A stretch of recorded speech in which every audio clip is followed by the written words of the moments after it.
لا حول ولا قوة إلا بالله العلي العظيم. بسم الله الرحمن الرحيم. الحمد لله الذي لا يفر منعه الجمود ولا يبديه العطاء والجود، إذ كل معت منتقص سواه وكل مانع مذموم ما خلاه، وهو المنان بفوائد النعم وعوائد مزيد والقسم، ما اختلف عليه دهر فيختلف منه الحال، ولا كان في مكان فيجوز عليه الانتقال. الصلاة والسلام على سيدنا ومولانا أبي القاسم محمد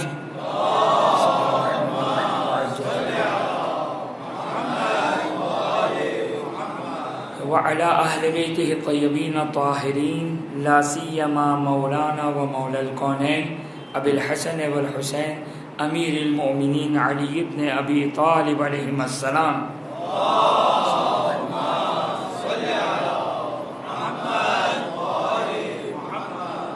روحی و ارواح العالمین لتراب مقدمہم فدا، ولعن الدائم على اعدائهم الى قیام یوم الدین. رب اشرح لی صدری ویسر لی امری واحلل عقدۃ من لسانی یفقهوا قولی.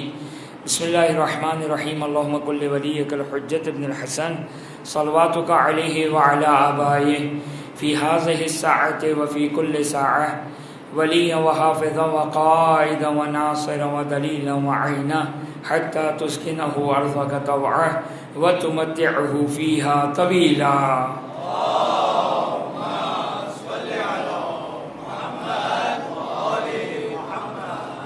اما بعد فقد قال اللہ سبحانہ وتعالی فی کتابہ الکریم: اعوذ باللہ من الشیطان الرجیم، بسم اللہ الرحمن الرحیم.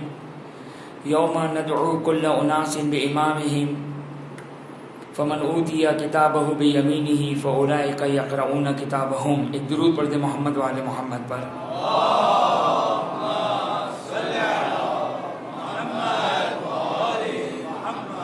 ہماری گفتگو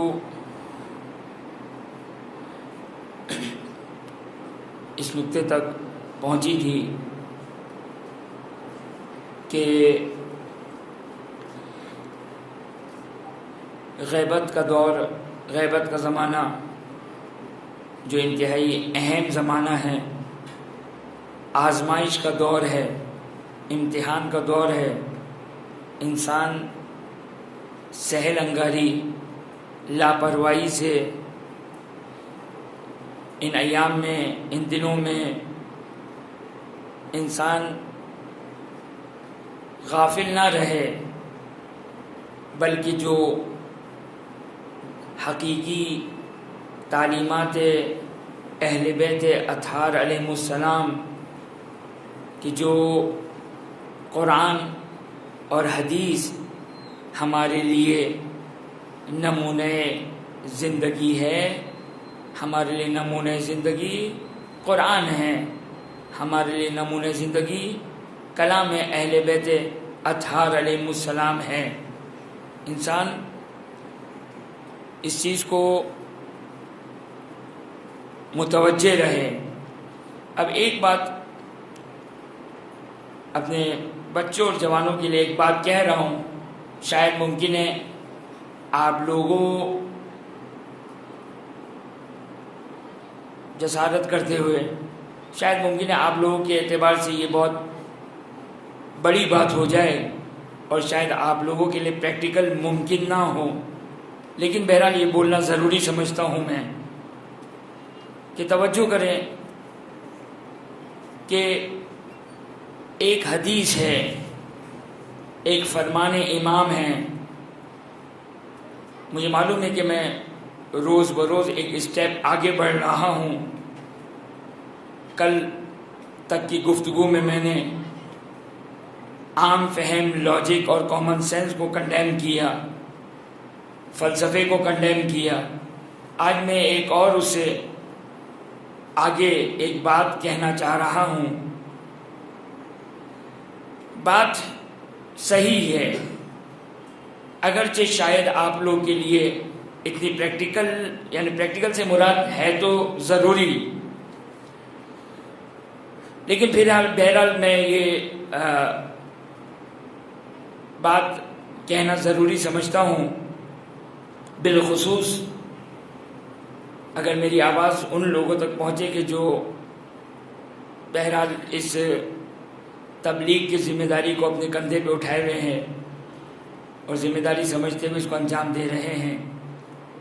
دیکھیں، حدیث آپ کی خدمت میں صرف چند دقائق لینا چاہوں گا میں کہ مجتہد کیا ہوتا ہے۔ مجتہد قرآن اور احادیث معصومین کو اپنی پوری توجہ کے ساتھ، اپنی پوری دقت کے ساتھ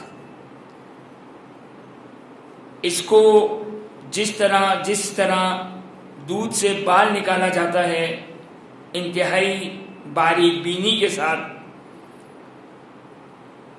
اسی کو اجتہاد کہتے ہیں۔ میرا یہاں پر آپ کے سامنے اس کو ڈسکس کرنے کا مقصد کیا ہے؟ میرا آپ کے سامنے اس کو ڈسکس کرنے کا مقصد یہ ہے کہ چونکہ ہم بہت زیادہ واٹس ایپ کی دنیا میں ہوتے ہیں اور پھر ہم تبلیغ اور دوسروں کی اصلاح کے بہت زیادہ دلخواہ اور درد رکھتے ہیں، تو اس کے نتیجے میں ہم چاہتے ہیں کہ معاشرہ جلیبی کی طرح سیدھا ہو جائے۔ ہم چاہتے ہیں کہ معاشرے کو صحیح کر دیں۔ اصلاح کے لیے پھر ہم اپنی ساری کوششوں کو لگاتے ہیں، کسی کو سامنے والے کو کنونس کرنے کے لیے۔ ہوتا ہے یہ بہت زیادہ، ایک چیز معلوم ہے کہ آپ صحیح ہے، سامنے والا غلط ہے، آپ پوری کوشش کریں گے اس کو کسی طرح کنونس کریں گے، کسی طرح اس کو بات اپنی سمجھانے کی کوشش کریں گے، چاہے غلط دلیلوں سے۔ بات آپ کی صحیح ہے، بات آپ کی ممکن ہے صحیح ہو، لیکن چونکہ سامنے والے کو کنونس کرنا ہے، علم تو ہے نہیں، یہ معلوم ہے کہ میں حق پر ہوں، یہ یقین ہے کہ میں حق پر ہوں، میں جو کہہ رہا ہوں صحیح کہہ رہا ہوں۔ ہوتا ہے، بہت زیادہ ہوتا ہے، ایسا نہیں کہ یہ اکا دکا مثال ہے، بہت زیادہ ہوتا ہے۔ آپ تقلید کرتے ہیں، اب کسی کو کنونس کرنا ہے جو تقلید نہیں کرتا، ایسی ہزاروں مثالیں۔ اب دلیل نہیں ہے آپ کے پاس، آپ ادھر سے کوشش کر رہے ہیں، ادھر سے کوشش کر رہے ہیں، یہ کوشش کر رہے ہیں، وہ کوشش کر رہے ہیں، آپ کا ارادہ نیک ہے، آپ کا ارادہ نیک ہے، لیکن جو طریقہ ہے وہ صحیح نہیں ہے۔ اور یہ چیز خود چھٹے امام اپنے اصحاب کو، ایک مناظرہ چھٹے امام کے سامنے ان کے اصحاب کا مناظرہ ہے دہریے کے ساتھ، یا دہریہ تھا یا کوئی غیر شیعہ تھا، اس کے ساتھ ایک مناظرہ تھا۔ اس مناظرے میں امام نے مختلف مناظرے کرنے والے تھے، محمد طاق بھی تھے، حشام بھی تھے، حشام ابن حکم بھی تھے، حشام ابن سالم بھی تھے، حمران بھی تھے، بہت سارے مناظرہ کرنے والے تھے۔ امام نے بعض کو ٹوکا، کہا تمہاری بات صحیح ہے، تم ہو حق پر، لیکن تمہاری دلیل صحیح نہیں ہے۔ تو بہرحال فی الحال میں اس موضوع میں نہیں جانا چاہتا، میں یہ سمجھانا چاہتا ہوں کہ قرآن حدیث، ایک اور بات میرے بچے اور جوان اس بات کو یاد رکھیں، کسی ایک حدیث سے کوئی دین نہیں بنتا ہے، ایک حدیث سے دین نہیں بنتا ہے۔ ہم بعض اوقات ہوتا ہے ایک حدیث آ گئی، اس حدیث کو لے کر معاشرے میں گھوم رہے ہیں۔ فقیہ جب اجتہاد کرتا ہے، فقیہ جب مجتہد حکم خدا نکالتا ہے تو پورا قرآن اس کے سامنے ہوتا ہے، ساری روایات اس کے سامنے ہوتی ہے۔ یہ روایت جس کو ہم لے کر گھوم رہے ہیں، نہ اس کی سند معلوم، اور جو سند سے زیادہ اہم ہے کہ حدیث کیا کہنا چاہ رہی ہے، آسان نہیں ہے۔ میں مثال فی الحال نہیں دینا چاہتا، لیکن صرف میں ایک جنرل بات کرنا چاہ رہا ہوں۔ سب سے بڑی پرابلم ہمارے لیے ایک یہ ہوتی ہے کہ ہم حدیث کا ترجمہ پڑھ رہے ہوتے ہیں، اصل حدیث عربی ہے، اصل حدیث عربی ہے. عربی میں کیا لکھا ہے، عربی میں کیا لکھا ہے، یہ امپورٹنٹ ہے. ترجمہ مترجم نے ترجمہ کیا، معذرت کے ساتھ اپنے ذوق کے مطابق ترجمہ، ہاں اپنے ذوق کے مطابق ترجمہ کرنا. اب میں اپنی بات کو خلاصہ کروں. مرحوم مرزا جواد تبریزی کہا کرتے تھے منبر پہ آنے والا نزدیک میں مجتہد ہونا چاہیے. ہمارے معاشرے کی ایک سب سے بڑی پرابلم، ایک سب سے بڑی خرابی، ایک صاحب آ گئے سیستانی کی خدمت میں، کہا کہ میں ذاکر ہوں. کہا اچھا ذاکر ہے. کہا کس حوزے میں پڑھا، کس مدرسے میں پڑھا؟ کہا نہیں کسی مدرسے میں نہیں پڑھا. تو آگے سیستانی کہ خدا کے لیے ذکر مت کرو. دیکھیں دین اہل بیت ہے، دین اہل بیت ہے، اہل بیت کا دین. میں اپنے بچوں جوانوں کو کہتا ہوں پڑھے، مرثیہ پڑھے، نوحہ پڑھے، مسائل پڑھے. ہماری یہ ٹرینڈ نہیں ہے، ورنہ ایران، عراق، عرب ممالک میں یہ ٹرینڈ ہے کہ عالم تقریر کرتا ہے، مسائل پڑھنے والا ایک الگ ہے. جو میں ایک جملہ کہتا ہوں، توجہ کیجئے گا، جو اصل مجلس ہے نا، اصل مجلس کیا ہے؟ اصل مجلس جو روایتوں میں آئی وہ کیا ہے؟ اصل مجلس مسائل ہیں، اصل مجلس نوحہ ہے، اصل مجلس مرثیہ ہے. آپ کہ مولانا آپ کیوں بیٹھے ہیں، اتر جائیے. نہیں، ہمارے پاس روایات ہے. وہ کیا روایات ہیں؟ وہ روایات ایک نہیں متعدد روایت ہے. رحم اللہ من احیا امرنا، چھٹے امام فرماتے ہیں، چھٹے امام سے بھی حدیث ہے، متعدد روایات ہے. یہ حدیث ہماری یہ جو پورا سیٹ اپ ہے مجلس کا، اس کو صحیح کر دیتا ہے. وہ سیٹ اپ کیا ہے؟ یہ جو 45 منٹ کی تقریر ہے، 50 منٹ کی تقریر ہے، یہ چھٹے امام کی یہ دعا ہے. آپ کو بھی مل رہی ہے، مجھے بھی مل رہی ہے، آپ کو بھی مل رہی ہے، امام ششم کی دعا مل رہی ہے. یہ بیٹھے بیٹھے یعنی آپ اور مجھ پر یہ نازل ہو رہی ہے، ہر آن نازل ہو رہی ہے امام ششم کی دعا. کیا فرماتے چھٹے امام؟ چھٹے امام فرماتے خدا کی رحمتیں نازل ہو کن کے اوپر؟ جو ہمارے امور کو، ہماری حدیثوں کو، ہمارے دین کو زندہ کرتے ہیں، ہمارے دین کو زندہ کرتے ہیں، ہمارے امر کو زندہ کرتے ہیں. یہ توحید امر اہل بیت ہے، رسالت امر اہل بیت ہے، امامت امر اہل بیت ہے، اخلاق امر اہل بیت ہے، فقہ امر اہل بیت اطہار علیہ الصلوۃ والسلام ہے. یہ سب امام فرماتے ہیں یا فضیل، اے فضیل کیا تم مومنین آپس میں بیٹھتے ہو؟ کہا مولا بیٹھتے ہیں. کہا تم ہماری حدیثوں پر گفتگو کرتے ہو؟ کہا کرتے ہیں. امام فرماتے رحم اللہ من احیا امرنا، خدا رحمتیں نازل کرے جو ہمارے امور کو زندہ کرتا ہے. اب مومنین سے گزارش ہے، میرے پاس کوئی چھڑی وغیرہ نہیں، میں کسی کو ماروں گا، قریب قریب آ جائیں، درود پڑھ دیں محمد والے محمد پر.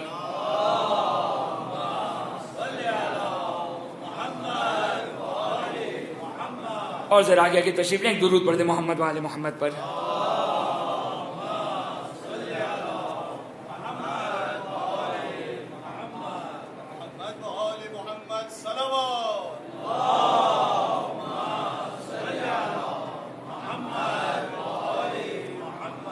حدیث فہمی، حدیث کو سمجھنا، امام کیا کہنا چاہ رہے ہیں، یہ انتہائی اہم ہے. دیکھیں آپ معذرت کے ساتھ آپ ترجمہ پڑھ رہے ہیں، مترجم نے اپنے مزاج کے مطابق جو اس نے ترجمہ کیا. جو حوض علمیہ میں پڑھایا جاتا ہے، حوض علمیہ میں جو پڑھایا جاتا ہے، کیا پڑھایا جاتا ہے؟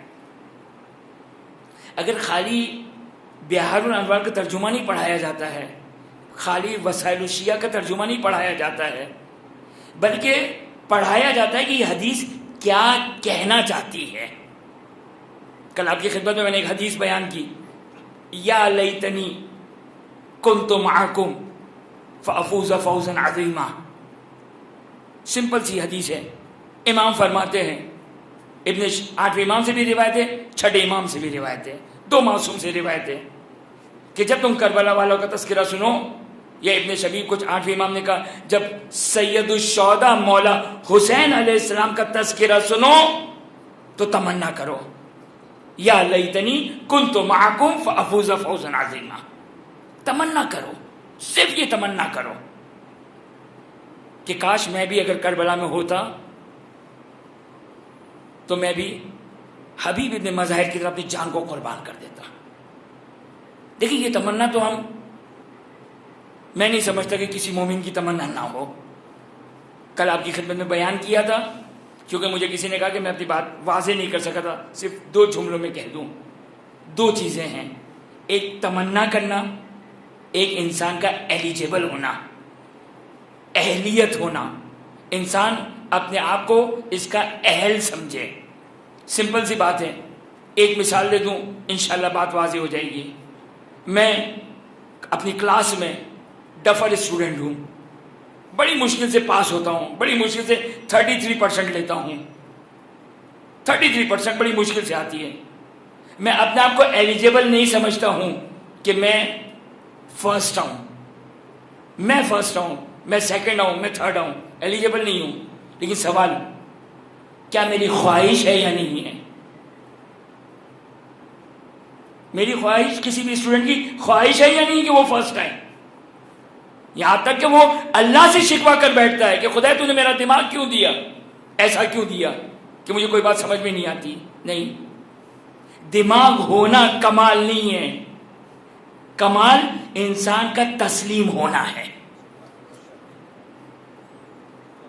اگر انسان کے پاس دماغ ہے تو کیا ہے؟ دماغ ہوگا تو فرعون بن جائے گا، جب دماغ آئے گا تو فرعون بن جائے گا، نمرود بن جائے گا، متکبر ہو جائے گا، غرور آئے گا۔ یہ ایک چیز کہ میں اپنے موضوع پہ ڈائریکٹ چلا جاؤں، بعض علماء نے یہ ایک وجہ بیان کی امام زمانہ سے ملاقات نہ ہونے کی، اور بالکل صحیح مثال ہے کہ بعض وجوہات میں سے، بعض مصلحتوں سے ایک مصلحت یہ ہے کہ انسان متکبر ہو جائے گا۔ واقعا کہاں انسان پرواز کرے گا تکبر میں، کہ یہ سب معذرت کے ساتھ میں کہاں امام زمانہ سے میں نے ملاقات کی، یہ لوگ ابھی اس مقام تک نہیں پہنچے۔ یاد رکھیے گا، نماز، روزہ، حج، زکوٰۃ، زیارت، عزاداری، ماتمداری، یہ سب کچھ یاد رکھیے گا۔ اگر غرور ہے تو یہ سب بیکار ہے۔ انسان قلیل عبادت اور اخلاص کے ساتھ، اس کا مطلب یہ نہیں کہ ہم کہ بابا آج سے ہم روایتوں میں کہ خدا انسان کی نماز شب قضا کروا دیتا ہے۔ خدا کو کیا پسند ہے؟ خدا کو نمازی نہیں پسند ہے، خدا کو روزے دار نہیں پسند ہے، خدا کو بندہ پسند ہے۔ بندگی کس کو کہتے ہیں؟ عبد ذلیل، عبد ذلیل، خدا کو یہ پسند ہے۔ خدا کو فرعون نہیں پسند ہے، نماز پڑھ پڑھ کے انسان فرعون بن جائے، عبادت کر کر کے انسان نمرود بن جائے۔ ایسی عبادت اپنے پاس رہنے دو بھائی۔ شاید اسی لیے ہماری اور آپ کی عبادتوں کے لیے، دیکھیں نا، عبادت ہر چیز کا کوئی ایک میجرمنٹ ہوتا ہے، ایک پیمانہ ہوتا ہے۔ ہر چیز کو ناپنے کا ایک پیمانہ ہے۔ آپ کے پاس کتنی زمین ہے، میٹر سے پہچانا جائے گا۔ آپ کے پاس کتنا دودھ ہے، لیٹر کے ذریعے سے پہچانا جائے گا۔ آپ کے پاس کتنے آلو ہے، کلو کے ذریعے سے پہچانا جائے گا۔ آپ کے اعمال کا ویٹ کیا ہے، آپ کے اعمال کا وزن کیا ہے، کیسے، کیا ہے میزان، کیا پیمانہ ہے، بیان کیا گیا۔ میزان علی ابن ابی طالب علیہ الصلوۃ والسلام ہے۔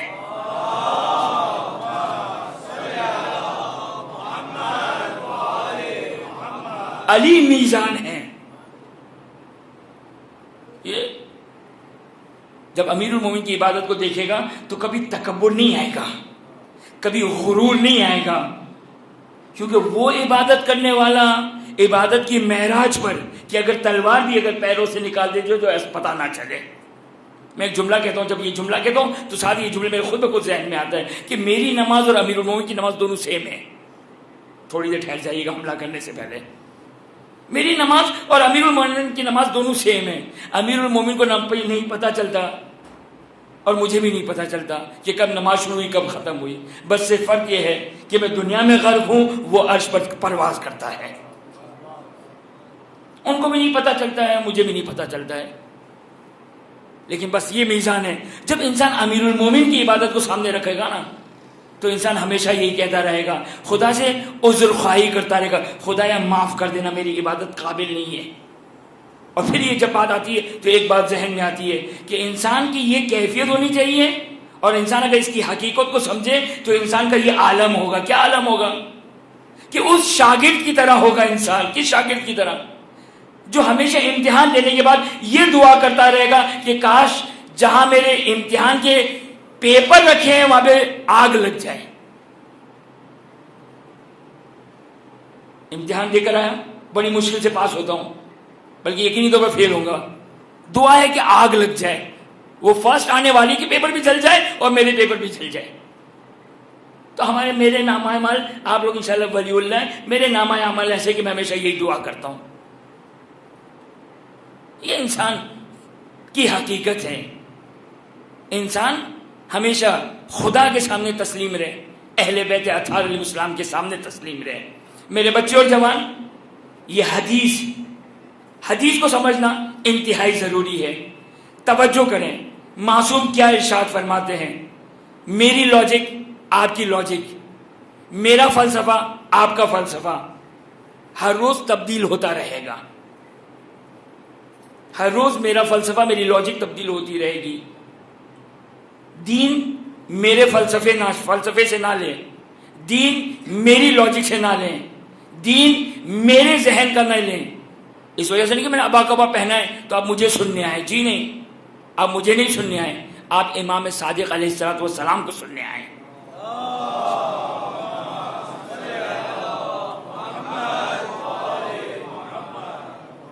امام ارشاد فرماتے ہیں حدیث، میرے بچے اور جوان اس کو اپنے پاس لکھ لیں، اپنے ذہن میں اتار دیں. جب کوئی مجلس سنیں، بالخصوص مجھ جیسے طالب علم کی مجلس سنیں، تو اول سے لے کر آخر تک اس حدیث کو سامنے رکھیں. حدیث کیا ہے؟ حدیث یہ ہے، امام فرماتے ہیں من ادخل فی الدین بالرجال اخرجہ کما ادخلہ. امام 2+2=4 فارمولا دے رہے ہیں آپ کو، فارمولا دے رہے ہیں امام، زندگی گزارنے کا فارمولا دے رہے ہیں، دین سمجھنے کا فارمولا دے رہے ہیں، دین لینے کا فارمولا دے رہے ہیں. امام دین لینے کا فارمولا دے رہے ہیں. فارمولا کیا ہے؟ 2 جملے. امام فرماتے ہیں اس روایت کے مطابق جو شخص دین کو لوگوں کی زبان سے لے گا، جس نے اپنے دین کو لوگوں کی زبان سے لیا. اچھا لوگ کون ہیں؟ لوگ کون ہیں؟ آپ لوگ کہیں گے ہم ہیں. جی نہیں، آپ لوگ تو ہیں، میں کون ہوں؟ لوگ ہوں یا نہیں ہوں؟ ڈرے نہیں، میں بھی لوگ ہوں. گھبرائے نہیں، میں بھی لوگ ہوں. یہ سب لوگ ہیں. غیر معصوم، غیر حجت خدا لوگ ہیں. غیر معصوم، غیر حجت خدا، یہ سب کے سب رجال ہیں، یہ سب کے سب لوگ ہیں. آپ مجھے نہیں سننے آئے، نہیں گھبرائیں، یہ سب لوگ ہیں. نہ مجھ سے دین لینا ہے، نہ میرے لباس سے دین لینا ہے. ایسا نہیں کہ یہ لباس پہننے کے بعد دین آ جاتا ہے، تو آپ لوگ بھی پہن لیجئے. امام فرماتے ہیں جو انسان لوگوں کی زبان سے، یا یوں کہوں جو شخص لوگوں کے لاجک سے، لوگوں کی فلسفے سے، لوگوں کی فلسفی سے دین لے گا، یہی لوگ دین سے اس طرح نکال دیں گے جس طرح دین میں داخل کیا تھا. آج میں نے لاجک دی، کل کوئی اور لاجک دے گا. کل وہ دین تھا، آج یہ دین بن گیا. پرسوں کوئی آئے گا وہ اپنی لاجک دے گا. بھئی حوضہ علمیہ جا کر انسان معصوم نہیں بنتا ہے. حوضہ علمیہ جا کر انسان معصوم نہیں بنتا ہے. حوضہ علمیہ جا کر کیا بنتا ہے؟ حوضہ علمیہ جاننے کے بعد وہ حدیث معصوم کو سمجھنا سیکھتا ہے. کیا کرتا ہے حوضہ علمیہ؟ کیا کرتا ہے؟ مدرسہ کیا سکھاتا ہے؟ مدرسہ حدیث معصوم کو سمجھنا سکھاتا ہے، اور کچھ نہیں کام ہے. ایسا نہیں ہے کہ اگر میں 50 سال حوضہ علمیہ میں گیا تو اب انا ربکم الاعلی، نعوذ باللہ من ذالک، اب میں بھی امام ششم کے مقابلے میں، اب میں بھی امام پنجم کے مقابلے میں، نعوذ باللہ من ذالک. ہمارے لیے حجت کون ہے؟ یا ایھا الذین آمنوا اطیعوا اللہ واطیعوا الرسول واولی الامر. اولی الامر، اولی پلورل ہے. اولی الف واو لام یہ پلورل ہے، یعنی صاحب امر ہے. اولی کیا ہے؟ پلورل، جمع کا صیغہ ہے. اس کا سنگولر کیا ہے؟ ویری گڈ، ولی. ولی امر، ولی امر سنگولر ہے، اس کا پلورل ہے اولی الامر. اولی الامر کون ہے؟ امیر المومنین سے لے کر امام حجت عصر و زمان عجل اللہ تعالی فرجہ الشریف.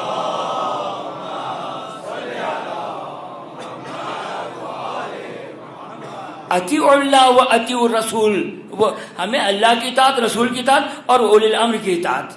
نہیں کہا کہ یہ فلانی نادر صادقی کم سے 22 سال کے بعد آئے تو اس کی بھی اطاعت کرنا. جی نہیں، اس کی اطاعت نہیں ہے. اطاعت صرف یہ 3 گروہ ہے، اللہ ایک گروہ، رسول دوسرا گروہ، اور اولی الامر تیسرا گروہ. والسلام. اب جو بھی سلمان فارسی ہو، ابو ذر غفاری ہو، زرارہ ہو، محمد ابن مسلم، کوئی بھی ہو، اگر وہ ان سے لے کر دے تو سر آنکھوں پر، اگر ان سے لے کر دے. ورنہ سلمان فارسی بھی اگر کہے کہ یہ میری رائے ہے تو معذرت کے ساتھ سلمان، آپ کے بارے میں آیت نازل نہیں ہوئی ہے. آپ کے پیروں کی خاک میں آنکھوں سے لگاؤں گا، کیونکہ آپ من اہل البیت میں سے ہیں. آپ کریں گے بھی نہیں، تبھی تو من اہل البیت کے مقام پر پہنچے. ایسے نہیں بن جاتے ہیں من اہل البیت کے مقام پر. امام فرماتے ہیں، رول دے رہے، فارمولا دے رہے، اے میرے شیعوں، اے میرے شیعوں، من ادخل فی الدین بالرجال، جو لوگوں کی لاجک سے، لوگوں کے فلسفے سے، لوگوں کے منطق سے دین میں داخل ہوگا، یہی لوگ، آج یہ شکل ہے کل دوسری شکل ہوگی، پرسوں تیسری شکل ہوگی، یہی لوگ دین سے خارج کر دیں گے. آج واٹس ایپ کا یہ میسج آیا تو کہا کیا خوبصورت بات ہے، کل اس کا مخالف میں واٹس ایپ کا میسج آیا، کہا کیا خوبصورت بات ہے. امام فرماتے ہیں کہ لوگوں سے دین مت لو. اچھا کیا کریں؟ امام فرماتے ہیں وَمَنْ أَدْخَلَ فِيهِ بِالْكِتَابِ وَالسُنَّةِ، اور جو دین میں داخل ہو قرآن اور اہل بیت اور قرآن اور حدیث سے، يَزُولُ الْجِبَالَ قَبْلَ أَنْ يَزُولُ، تو پہاڑ اپنی جگہ سے ہل جائے گا، اس کے ایمان کو کوئی متزلزل نہیں کر سکتا ہے.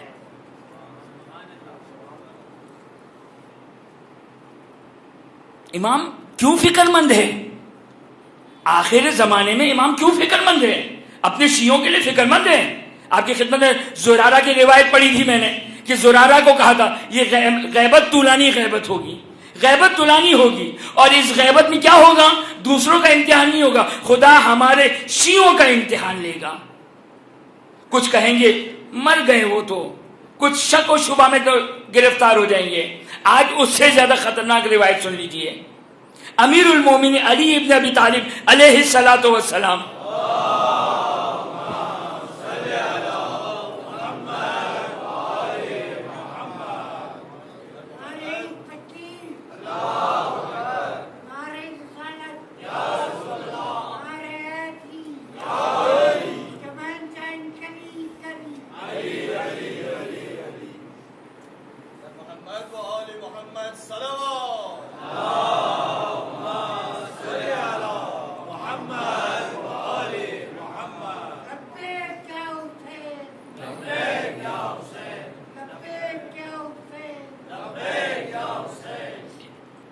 وہ امام کیا فرماتے ہیں؟ کونو فی الناس کالنحل فی الطیر. لیکن ممکن ہے بہت ساری روایت ہمارے مزاج کے مطابق نہ ہوں، اور شاید پہلے دن سے شاید میں خلاف مزاج گفتگو کر رہا ہوں. کیا فرماتے امام؟ امام فرماتے ہیں کونو فی الناس کالنحل فی الطیر. امیروں میں بہت اوپر سے آئے ہیں، بہت شروع سے آ رہے ہیں. فرماتے ہیں کہ لوگوں کے درمیان اس طریقے سے بن جاؤ جس طرح پرندوں میں شہد کی مکھی. اچھا، اب نہ ہمیں پرندوں کی دل کی حالات معلوم، نہ شہد کی مکھی کی حقیقت معلوم ہے. آپ جانتے ہیں امام کیا کہنا چاہتے ہیں؟ مجھے تو نہیں معلوم ہوتا، اس جملے کو سمجھ میں مجھے نہیں آتی. ہاں ممکن ہے اس شاعری پر، اس جملے کے ردھم پہ شاید نعرے حیدری لگ جائے کہ اس طرح ہو جاؤ لوگوں کے درمیان جس طرح پرندوں میں شہد کی مکھی. حقیقت کیا ہے بھائی؟ ہمیں کیا معلوم شہد کی مکھی کی باقی پرندوں کے ساتھ کیا جنگ چل رہی ہے؟ یہ تو وہی بتا سکتا ہے جو علم غیب رکھتا ہو، وہی بتا سکتا ہے، مجھے کیا معلوم. اب امام فرماتے ہیں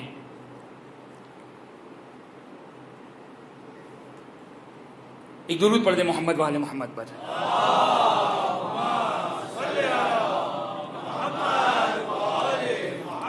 لیس من الشیء لیس من الشیء لیس شیء من الطیر لیس شیء من الطیر الا وهو یستضعفها. اب امام بتاتے ہیں کہ باقی پرندے اور شہد کی مکھی کیا جنگ چل رہی ہے.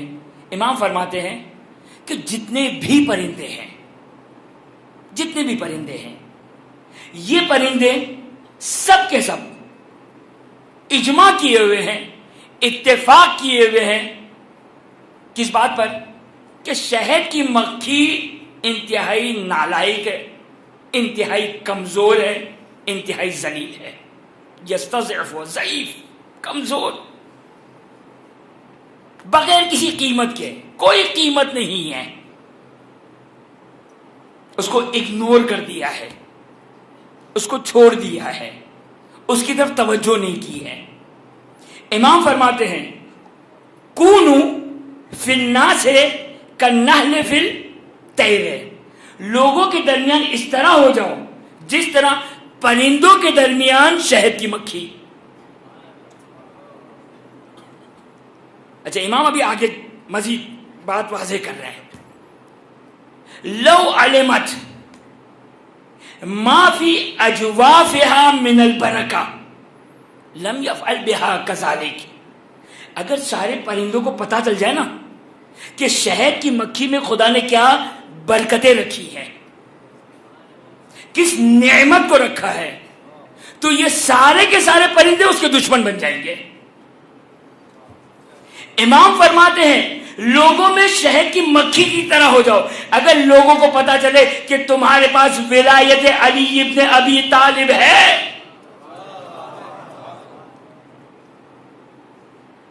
میں اقرار کر رہا ہوں اس بات کا، روایت میں ولایت علی ابن ابی طالب نہیں آئی ہے،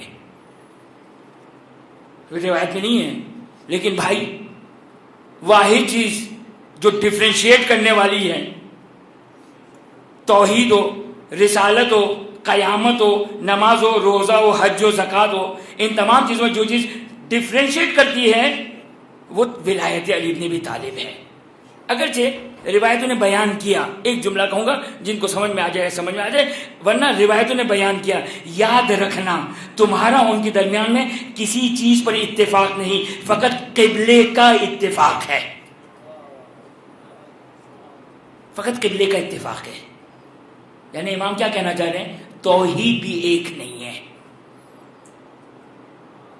خیر، ایک درود پڑھ دیں محمد وعلی محمد پر.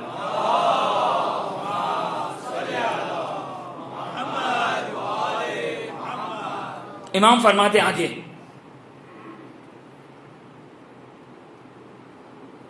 خالدو بِأَبْدَانِكُمْ وَزَایَلُهُمْ بِأَعْمَالِكُمْ وَنِیَّتِكُمْ. ان لوگوں کے ساتھ اٹھو بیٹھو. خالتوہم، خالتو کس کو کہتے ہیں؟ مخلوط ہو جانا. آپ کہاں جاب کریں گے، کہاں کمائیں گے، کہاں زندگی گزاریں گے؟ جزیرہ خضرا میں. وہ جزیرہ خضرا جو امام زمانہ عجل اللہ تعالی فرجہ شریف سے منسوب ہے.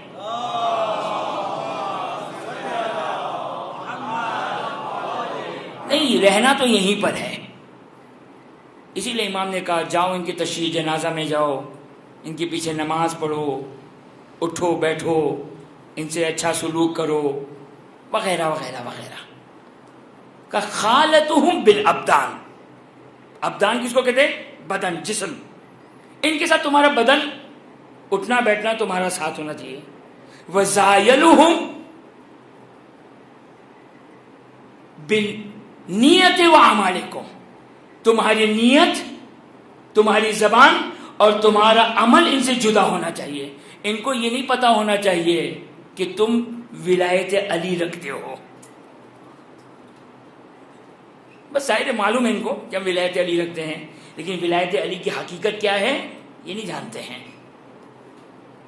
اس کے بعد امام فرماتے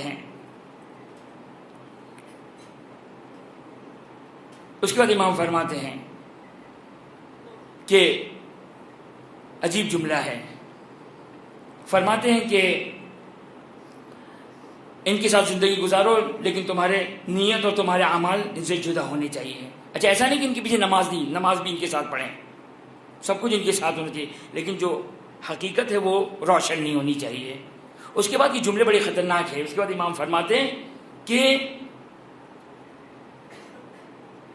لن تروا ما تحبون وما تؤملون. یاد رکھنا، تمہارا جب کردار یہ ہوگا نا تو تم محبت کرنے والے نہیں پاؤ گے. ٹھیک ہے؟ اسی لیے امام نے کہا تھا کہ جب تم نے ہماری ولایت کو قبول کیا نا تو مشکلات کے لیے تیار ہو جانا.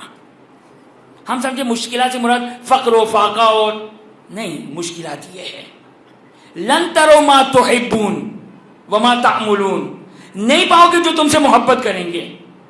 خیال مت کیجیے گا کہ ہمیں لوگ واہ واہ کریں گے، واہ واہ کی ضرورت بھی نہیں ہے. شہد کی مکھی کو کیا یاد رکھیے گا امام نے کس سے تشبیہ دی تھی؟ بھائی میں اور آپ شہد کی مکھی کو گھر میں پالیں گے، اس کے چھتے سے استفادہ کریں گے یا کوے سے یا کسی اور پرندے سے جو کسی کام کا نہیں ہے. وہ مجھے اور آپ کو تو معرفت ہے شہد کی مکھی کی، باقی پرندوں کو معرفت نہیں ہے شہد کی مکھی کی. امام فرماتے ہیں لوگوں کے درمیان بھی تم اسی طرح رہو، لوگوں کے درمیان اسی طرح رہو. یہاں تک کہ کیا ہوگا؟ امام فرماتے ہیں تم ہی شیعوں میں سے بعض تمہارے منہ پر تھوکیں گے. تم ہی شیعوں میں سے بعض تم پر تھوکیں گے. وَيُسَمِّي بَعْضُكُمْ بَعْضًا كَذَّابًا. اور تم ہی میں سے بعض کو کیا کہیں گے؟ جھوٹا کہیں گے. امام کہتے گھبرانا مت. پھر امام کہتے میں ایک مثال امیر المومنین فرماتے ایک مثال دیتا ہوں میں تم کو. یعنی امیر المومنین عام طور پر کلام ائمہ میں مثالیں نہیں ملتی ہے. امام اس مسئلے کو مزید سمجھانے کے لیے کہتے ہیں کہ میں مثال دیتا ہوں. امام فرماتے ہیں ایک شخص نے ایک گندم، مثلا اس میں روایت میں طعام کا لفظ ہے، گندم صاف کر کے اس نے ایک کمرے میں رکھ دیا، چھوڑ کے چلا گیا. واپس پلٹ کر آیا تو دیکھا کہ گندم میں کیڑا لگ گیا ہے. توجہ کیجیے گا، آخر دور کی بات روایت سنا رہا ہوں میں آپ کو. امیر المومنین اس کے لیے تشبیہ دے رہے ہیں. فرماتے ہیں گندم رکھ دیا، صاف کر کے چلے گئے، واپس پلٹ کر آئے گا تو دیکھا کہ اس میں کیڑا لگ گیا. پھر خراب گندم کو نکال دیا، جو صاف گندم رہ گئے تھے پھر رکھا گھر میں، چھوڑ کے چلا گیا. امام فرماتے 3 مرتبہ، یہاں تک کہ اتنا کیڑا لگا. امام فرماتے ہیں اب جو آیا اور گندم کو صاف کیا تو اس منزل پہ یہ گندم تھا، اتنے خالص گندم تھے کہ اب ان کو کیڑا نہیں لگ سکتا تھا. امام فرماتے ہیں آخر زمانے میں مومنین کا امتحان ایسا ہوگا، مومنین کا امتحان ایسا ہوگا، ہر شخص شیعت پہ باقی نہیں رہے گا، دین حق پر باقی نہیں رہے گا. امام فرماتے ہیں فلا یبقى من شیعته منکم علی ھذا الامر الاندر فالاندر. خطرناک، میں نے آپ کی خدمت میں پہلے کہا تھا یہ دور خطرناک دور ہے، اما یہ یاد رہے کہ ہمیں کس محاذ پر خطرہ ہے، کس محاذ پہ خطرہ ہے یہ ہمیں معلوم ہونا چاہیے. ہم کہاں سے اپنے آپ کو بچائیں، کس مشکل سے بچائیں، کہاں سے بچائیں، وہ کون سا محاذ ہے. حملہ ویسٹ سے ہوگا، ایسٹ سے ہوگا، ساؤتھ سے ہوگا، نارتھ سے ہوگا، کہاں سے حملہ ہوگا. امام نے پوائنٹ آؤٹ کر دیا ہے. سن لیجیے یہ روایت امام نے پوائنٹ آؤٹ کر دیا ہے. یہ آج روایت بیان کر رہا ہوں، کل سے بعض روایت اسی سلسلے میں بیان کروں گا. جو میرا پہلا مدعا تھا، جو میں نے پہلی تقریر میں بیان کیا تھا، کیا دو باتیں کہی تھی. کیا کہی تھی؟ ایک بات، پہلی بات یہ کہی تھی، کیا کہی تھی؟ پہلی بات یہ کہی تھی اس امتحان گاہ میں یہ امتحان کا ایڈمٹ کارڈ کس کو ملے گا؟ جس کے پاس ولایت علی ابن ابی طالب ہوگا وہ اس امتحان گاہ میں آئے گا، اس کو یہ ایڈمٹ کارڈ ملے گا کہ اس کا امتحان ہوگا. یہ ایک مدعا. دوسرا مدعا، امتحان کس چیز کا ہوگا؟ کس چیز کا امتحان ہے؟ حملہ ساؤتھ سے ہے، نارتھ سے ہے، ایسٹ سے ہے، ویسٹ سے. حملہ کہاں سے ہوگا؟ یا چاروں طرف سنبھال کر رکھیں؟ چاروں طرف تو ویسے سنبھالنی ہے. نماز بھی صحیح ہونی چاہیے، روزہ بھی ہونا چاہیے، حج و زکات بھی ہونا چاہیے، توحید بھی مضبوط ہونی چاہیے، رسالت بھی مضبوط ہونی چاہیے. لیکن جو مورد حملہ ہے، جہاں سے ایکسپیکٹڈ خوف ہے، جہاں سے حملے کا، وہ کون سا امر ہے، وہ کون سی چیز ہے؟ آج میں ایک روایت آپ کی خدمت بیان کرتا ہوں جس میں یہ دونوں مدعے کا جواب ہے، باقی روایت کل آپ کی خدمت میں بیان کرتا ہوں. امام فرماتے لا یبقى منکم، لا یبقى، تم شیعوں میں سے نہیں بچیں گے. امام بالکل کوئی تقیہ نہیں، صاف 2+2 امام بات کر رہے ہیں، امام 2+2 بات کر رہے ہیں. لا یبقى منکم، تم میں سے کوئی نہیں بچے گا. امتحان کن کا ہوا؟ جو فیل ہوئے انہی کا امتحان ہوا نا. من کم کون ہے؟ شیعہ. ایڈمٹ کارڈ جن کے پاس تھا. امتحان کس کا ہوا؟ شیعوں کا امتحان ہوا. تم شیعوں میں سے نہیں بچیں گے. امتحان کس چیز کا ہے؟ فلا یبقى منکم علی ھذا الامر، اس امر ولایت اور امامت کے اوپر باقی نہیں رہیں گے. امتحان کس چیز کا ہے؟ محبت کا امتحان، ولایت کا امتحان، امامت کا امتحان. غیروں کا نہیں ہے، ہمارا ہے. فلا یبقى منکم علی ھذا الامر. صحیح ہے؟ آپ لوگ مجھے پکڑ سکتے ہیں اگر کسی کو میری اتنی عربی سمجھ میں آ رہی ہے. اس میں تو علی ھذا الامر کا ہے. انشاءاللہ اس کی دلیل بعد میں آپ کی خدمت میں دوں گا. علی ھذا الامر واضح ہے.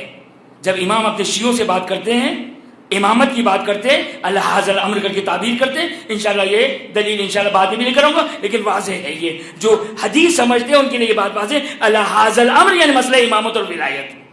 کیا کہا امام نے؟ لا یبقى، باقی نہیں رہیں گے.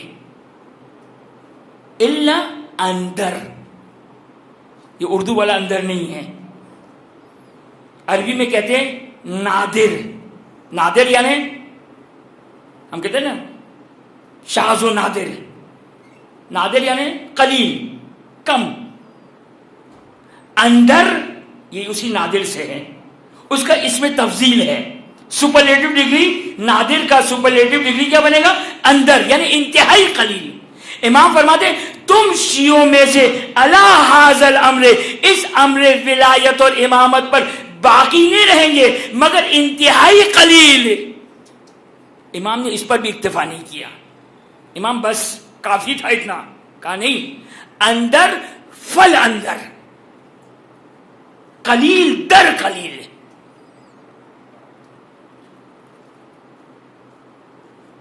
وہ گندم جس کو اب دنیا کا کوئی فتنہ، دنیا کی کوئی چیز اس کا بگاڑ نہیں سکتی ہے. جب ہمارا مومن تمام فتنوں سے اتنا محفوظ رہے کہ دنیا کا کوئی فتنہ اس کو بگاڑ نہیں سکتا، یہ کب ہوگا؟ یہ کب ہوگا؟ جب امام کی اس حدیث پہ عمل کریں. امام نے کیا فرمایا تھا؟ جو شخص دین کو قرآن اور سنت اور اہل بیت سے لے گا، پہاڑ اپنی جگہ سے حرکت کر جائے گا، اس شخص ایمان کو کوئی نہیں ہلا سکتا ہے. یہ آخر دور کا امتحان ہے.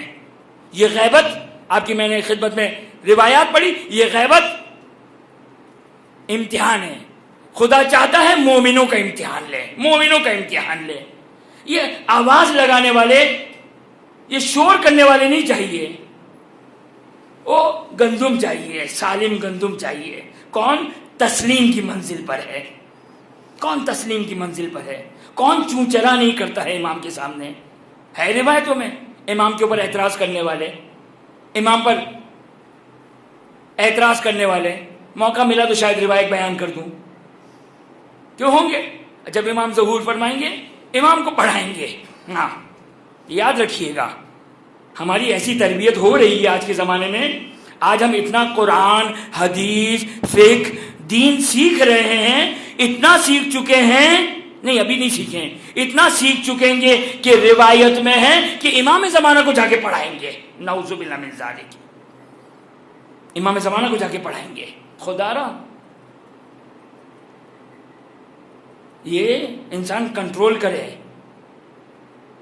اعتراض کی زبان کو بند کریں.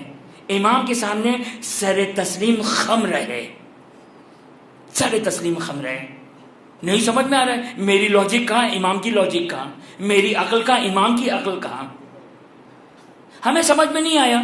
امام نے کہا گریا کرو گریا کرو. ہم نے کہا اچھا گریا کر کر کے 1000 سال سے تو تھک گئے، یہ کب تک گریا کریں گے؟ چلیں آپ کوئی لاجک بنانا شروع کر دیتے ہیں. تو ہم نے رونے کی بھی لاجک بنانا شروع کر دی کہ بھائی دیکھو رونے کا بھی کوئی مقصد ہونا چاہیے. ایسے ہی کب تک روتے رہیں گے؟ کیوں آئے مودت کو ہم فراموش کر جاتے ہیں؟ کیوں آئے مودت کو فراموش کر جاتے ہیں؟ آئے مودت کیا ہے؟ آل محمد سے محبت ہے، آل محمد سے مودت ہے. ہماری ایک ماں کا انتقال ہوگا، ہمارے ایک باپ کا انتقال ہوگا، لیکن ساری زندگی حسین پر گریا کریں گے، ساری زندگی آل محمد پر گریا کریں گے. کیوں؟ اس لیے کہ آل محمد پر ہم نے اپنے ماں باپ کو بھی قربان کر دیا ہے. ماں باپ کو قربان کر دیا. ماں باپ پہ ہم زندگی میں ایک دفعہ روتے ہیں جب انتقال ہوتا ہے کہ جن کے والدین زندہ ہیں خدا ان کے والدین کو طول عمر عطا کرے، اور جن کے والدین اس دنیا سے جا چکے ہیں خدا ان کے والدین کی مغفرت فرمائے. یہی مقصد ہے. قُلْ لَا أَسْأَلُكُمْ عَلَيْهِ کی وجہ سے ہم گریا کرتے ہیں. اجر رسالت مانگا ہے خدا نے آپ سے، تمام مسلمانوں سے اجر رسالت مانگا ہے کہ آپ محمد کی آل سے محبت کرنا. جب میرے یہاں اگر میرا جوان بیٹا مر جائے، میری ماں کا انتقال ہو جائے، میرے باپ کا انتقال ہو جائے، تو مودت کا تقاضا کیا ہے؟ محبت کا تقاضا کیا ہے؟ آگے میں سوال کروں گا، عالم سے جا کے سوال کروں، اے فلاں عالم میں کیا اپنے بیٹے کے جنازے پر گریا کروں؟ باپ کے جنازے پر گریا کروں؟ ماں کے جنازے پر گریا کروں؟ فطرت کا تقاضا کیا ہے؟ فطرت کا تقاضا آج تک مجھے بتا دی کسی مفتی سے، کسی مجتہد سے، کسی مرنے والے نے سوال کیا ہو کہ کیا میں گریا کروں؟ یہ تو فطرت کا تقاضا ہے. تو جس والدین کا فطرت تقاضا کرتی ہے، جس ماں باپ پر فطرت تقاضا کرتی ہے گریا کرو، تو جن پر اپنے ماں باپ کو قربان کریں.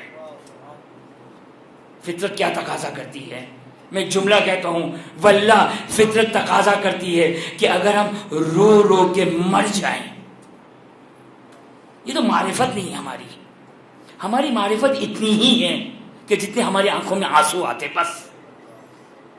ورنہ اگر ہماری معرفت سید سجاد جیسی ہوتی، ہماری معرفت چھٹے امام جیسی ہوتی، ہماری معرفت ساتویں امام جیسی ہوتی تو کیا ہوتا؟ پانی دیکھتے تو گریا کرتا، کھانا دیکھتے تو گریا کرتے، نام حسین آ جاتا تو تڑپ جاتے۔ امام کو نواح خانوں کی ضرورت نہیں ہے، مرثیہ خانوں کی ضرورت نہیں ہے، امام کے لیے نام حسین کافی ہے تڑپانے کے لیے۔ ہماری وہ کیفیت نہیں ہے، لیکن عزیزو یہ آنسو بڑے قیمتی آنسو ہے، بڑے قیمتی آنسو ہے، اس کی دنیا میں کوئی قیمت نہیں ہے، کوئی قیمت نہیں ہے۔ آپ دولت سے، مال سے سب کچھ خرید سکتے ہیں، لیکن آل محمد کی محبت کو نہیں خرید سکتے ہیں۔ آپ دنیا میں سب کچھ خرید سکتے ہیں، لیکن اگر فاطمہ زہرا کی دعا خریدنا چاہتے ہیں تو حسین کے غم میں بہنے والے آنسو یہ لانے پڑیں گے۔ یہ آنسو کیا ہے؟ یہ آنسو بنت رسول کے لیے مرہم ہے، یہ آنسو فرزند زہرا کے لیے مرہم ہے۔ ایک عالم ایک مرتبہ پہلی محرم کو مولا حسین کی زیارت کو گئے، مولا حسین کی زیارت کو گئے، پہلی محرم ہے، توجہ کیجیے گا۔ ایک مرتبہ تمام حجابات اٹھ گئے، بعض مقاتل میں یہ روایت بیان ہے، تمام حجابات اٹھ گئے۔ کیا دیکھا؟ قبر مطہر میں فرزند زہرا کی زیارت کی، اس عالم میں کہ فرزند زہرا سر سے لے کر ناف تک زخمی تھے۔ سید الشہداء کے جو زخم تھے وہ ناف تک تھے۔ ایک روایت سنا دوں، راوی چھٹے امام کی خدمت میں گیا، مولا کیا یہ روایت صحیح ہے کہ حسین ابن علی کے بدن پہ 1950 زخم تھے؟ امام فرماتے ہیں تیرے اس سوال نے میرے جگر کی رگوں کو پالا پالا کر دیا، تو نے میرے غم کو تازہ کر دیا۔ راوی سوال کرتا ہے مولا ایک انسان کے بدن پہ اتنے زخم کیسے ہو سکتے ہیں؟ میرا مولا کہتا ہے تم دیکھو، یہاں پہ پھر وہی عقل کو استعمال کیا، لاجک کو استعمال کیا۔ امام کیا فرماتے ہیں؟ امام سے سوال کر رہا ہے کیسے ممکن ہے ایک انسان کے بدن پہ 1950 زخم ہو؟ امام فرماتے ہیں اس طرح کہ نیزوں پہ نیزے تھے، تلواروں پہ تلواریں تھی، برچھی پہ برچھی تھی، اگر کسی کو کچھ نہ ملتا پتھر اٹھاتا تھا، فاطمہ زہرا کی بیٹی کے فرزند پہ پتھر مارتا تھا۔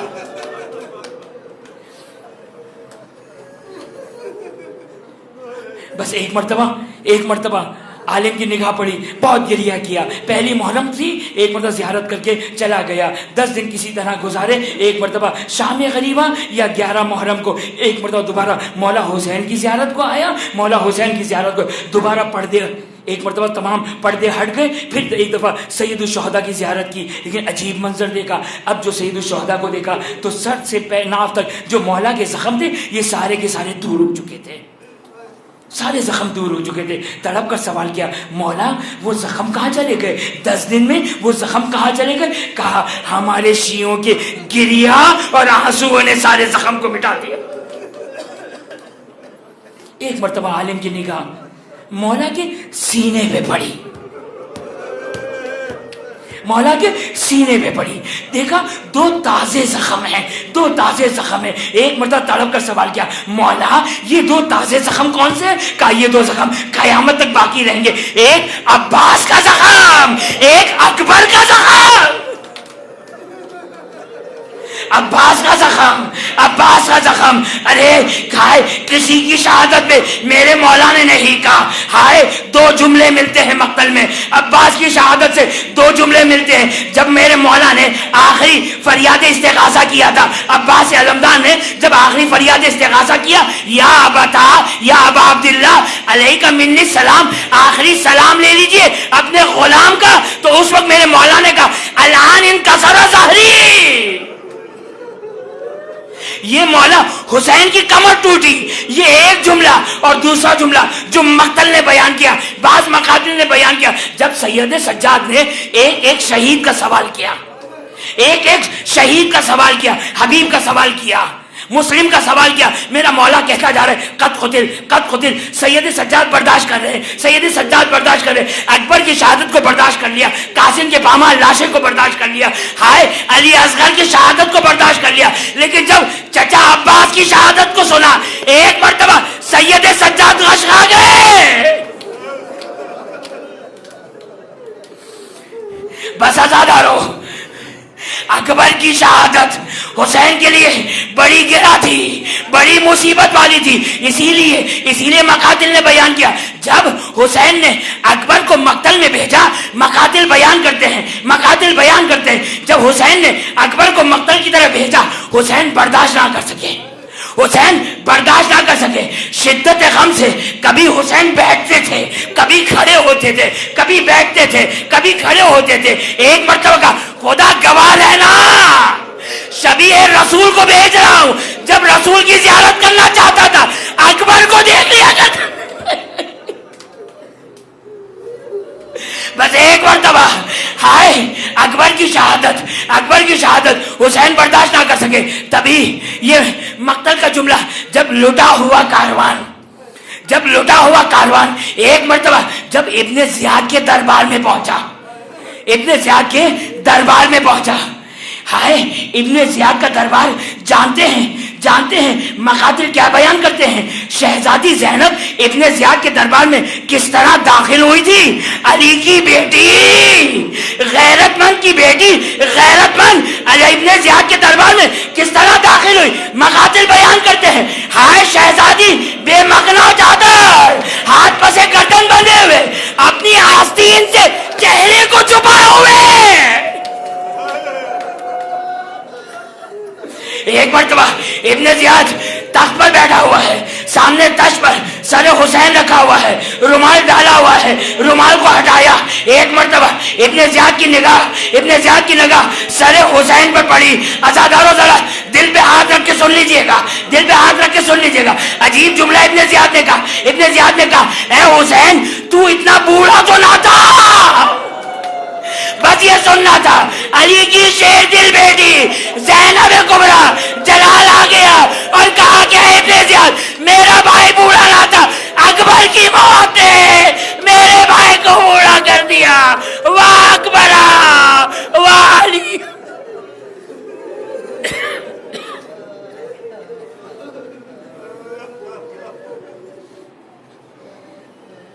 وسيعلم الذين ظلموا ماتم حسین.